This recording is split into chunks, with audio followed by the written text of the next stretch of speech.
Day 2 of our Tasmanian adventure started in Bicheno, just where we left off the day before. The weather had improved and we were hoping for an easier day. After the absolutely horrendous conditions of our first day in Tasmania, we were looking forward to an easier day on day 2. But, oh man, it didn't turn out that way. It ended up being one of the most challenging days of motorcycling I think I've ever had.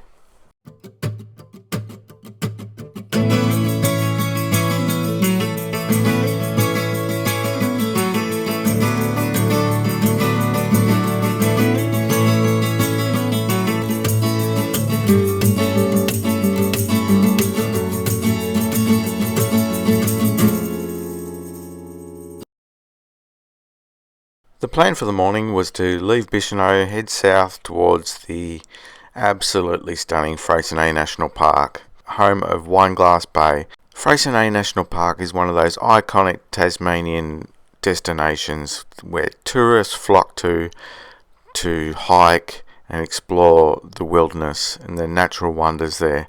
We didn't have time to do that and we're on bikes, so we decided to just check out some of the beach tracks around there, and our plan was to try and get down onto the sand somewhere, get some nice photos of our bikes on the beach. Well, it was a bit of fun. Very adventuring. And go down these tracks just to find a nice little beach. That was awesome down there.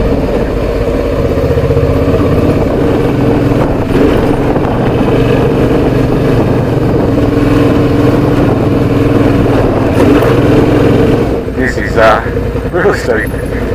I don't like doing this sort of stuff. Big loaded up V-Strom. And we're going up stuff like that. I don't like coming down it.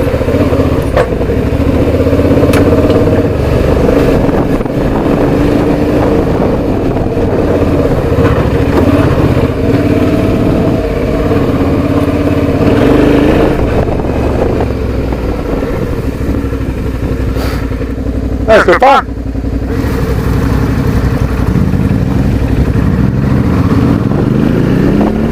There were some absolutely stunning rock formations around the area there, and we tried desperately to get down onto the sand to get a nice photo across the water of the rocks with our bikes, but we ended up in someone's front yard on their personal private beach. What Dave did. Dave just barreled down into the sand and then we went, oh, hang on, we're in someone's house.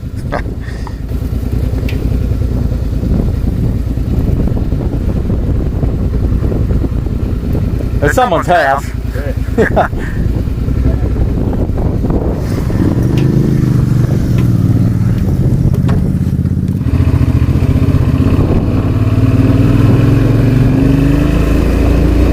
I couldn't work out why Jay had stopped here, but there was a wallaby he was staring at, and I'd ridden right between him and the wallaby. Right, yeah, you were too busy looking at me, it was on the other side of you. Oh!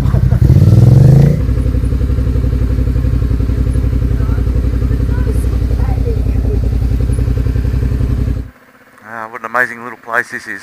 Freycinet National Park. We're at the car park for Wineglass Bay Lookout here. I might actually even come back here in a few days' time, I don't know. Maybe stop in here and spend the night, camp, and do some bushwalks. Looks like a great spot. Yeah, so we just had lots of fun riding down to the beach on the four-wheel drive tracks, getting a bit dirty, getting a bit adventurous. That was awesome. Scenery around here is just unbelievable. So good. Of course, the camera's just not going to do any of this justice, all the details. I would have loved to have continued exploring Freycinet National Park, but after a few hours in there, it was time to hit the road again and continue our travels. Oh, man, it's so windy. This is crazy. For a main highway up the east coast, this is a brilliant road. Tasmania, eh? That's why we come here. Even the main roads are just winding, twisty roads. We headed south down to Cranbrook, where we parted ways with Jay. Jay was heading down to the southern part of Tasmania to Bruny Island for the night. Meanwhile, Dave and I were headed north. The plan was to ride up Jacob's Ladder, the famous dirt road which goes up Ben Lomond, which is one of Tasmania's tallest mountains.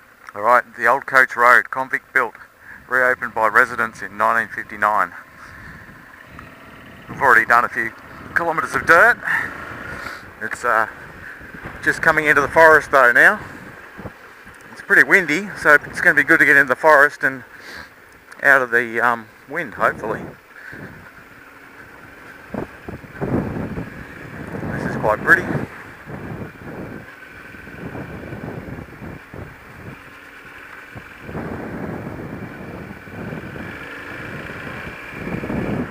There's no way I'm going to even try and keep up with Dave. He's a machine on the dirt. Growing up with it, he's more dirt experience than I've got, and I'm just conscious of making it a whole trip, trying not to drop my bike.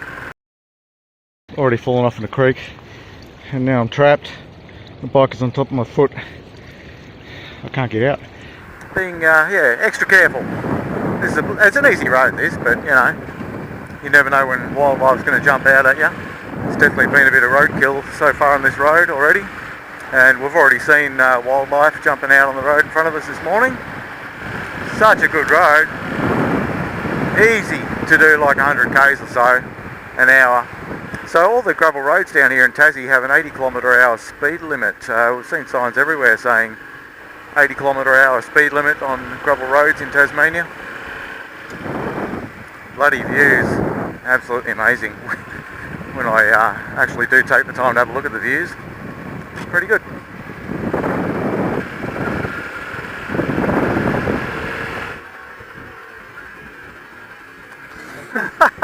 There's a chair with a beer in it, in the armrest, and a telephone up that stump.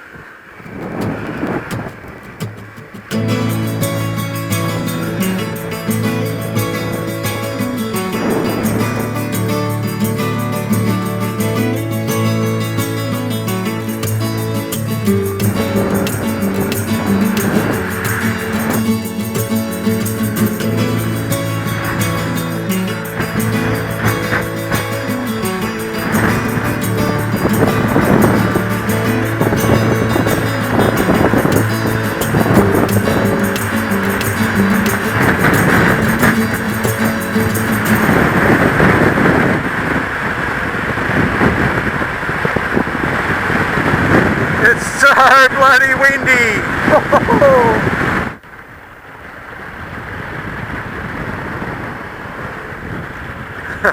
Come flying around the corner at 120 kilometres an hour and the sheep all over the road.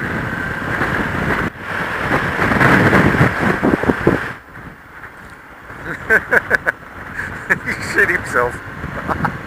I guess the wind's blowing the opposite way, he didn't hear the exhaust.